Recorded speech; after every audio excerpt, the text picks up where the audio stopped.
ധൻരാജ് രക്തസാക്ഷി ഫണ്ട് 1 കോടി രൂപ പിരിച്ചെന്നും 46 ലക്ഷം പയ്യന്നൂർ MLA തട്ടിയെടുത്തു എന്ന് പറഞ്ഞിട്ട് ഇപ്പോൾ ഏഷ്യാനെറ്റ് ന്യൂസിന് ഒരു ഇന്റർവ്യൂ അദ്ദേഹം തന്നിട്ടുണ്ട്. നേരത്തെ തന്നെ ഈ വിഷയം പുകഞ്ഞുകൊണ്ടിരുന്നതാണ്.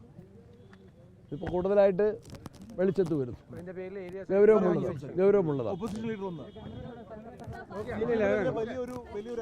അല്ല, അത് വലിയ ഗൗരവതരമായൊരു അലിഗേഷനാണ്. അതിൻ്റെ പുറത്ത് പാർട്ടിയുടെ ഏരിയ കമ്മിറ്റി സെക്രട്ടറി വരെ രാജിവെച്ചാണ്. പിന്നെ CPM ആയതുകൊണ്ട്, പാർട്ടി തന്നെ കോടതി ആയതുകൊണ്ട് ഇതൊന്നും പോലീസ് സ്റ്റേഷനിലേക്കും കോടതിയിലേക്കൊന്നും പോയില്ല.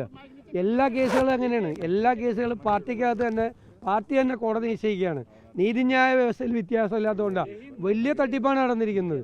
ഇത് ഈ ബ്രഹ്മഗിരി ഉൾപ്പെടെ, വയനാട്ടിലെ ബ്രഹ്മഗിരി ഉൾപ്പെടെ ഇതൊക്കെ അപ്പം തന്നെ അടുത്ത പോലീസ് സ്റ്റേഷനിലേക്ക് റെഫർ ചെയ്ത് അവിടുന്ന് കേസെടുപ്പിച്ച് കോടതിയിൽ പോയി അകത്തു പോകേണ്ട ആളാണ്.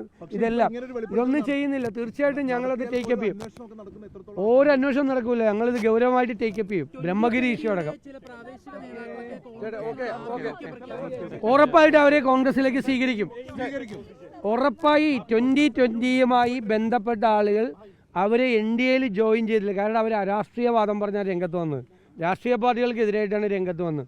അതിന് വിരുദ്ധമായിട്ടുള്ളൊരു നിലപാടാണ് സ്വീകരിക്കുന്നത്. അവരുടെ കൂടെ നിൽക്കുന്ന ഒരു 80% ആളുകൾക്കും ഈ NDA മുന്നണിയിൽ നിൽക്കാൻ പറ്റാത്ത ആളുകളാണ്. അതിൽ ബഹുഭൂരിപക്ഷം പേരും കോൺഗ്രസിലേക്ക് തിരിച്ചു വരും. അവരെ ഞങ്ങൾ മാലയിട്ട് സ്വീകരിക്കും.